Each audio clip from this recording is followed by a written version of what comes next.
গত 29/11/2025 ইন্সপেক্টর এদ বর্মন এনসিসি থানাতে একটা মামলা দাখিল করে যে 28/11/2025 ইংরেজি রাত্রেবেলা কিছু মিসক্রিয়েন্ট শালবাগান, গোর্খাবস্তি এবং শ্যামলী বাজার এই অঞ্চলে যে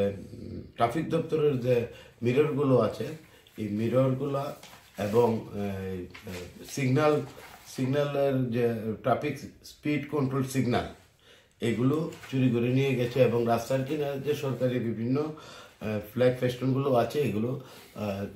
তারা ছিঁড়ে ফেলে এবং যে সম্পত্তিগুলো নিয়ে গেছে এগুলো চুরি করে এগুলোর মূল্য প্রায় 2 লক্ষ টাকা। এই মর্মে একটি মামলা দাখিল করেন এনসিসিপিতে এবং আইও এটা ইনভেস্টিগেশন নেমে যে সিসি ক্যামেরা ফুটেজ এবং যে সোশ্যাল মিডিয়ার বিভিন্ন ইয়েগুলো দেখে আসামিদেরকে শনাক্ত করে এবং 9 জন আসামিকে আজকে গ্রেপ্তার করে আদালতে 3 দিনের পুলিশ রিমান্ড চেয়ে পাঠায়। আমি আদালতে পুলিশের পক্ষ থেকে পুলিশের যে প্রেয়ার আয়োর যে প্রেয়ার 3 দিনের পুলিশ রিমান্ড তার পক্ষে আবেদন করি। আদালত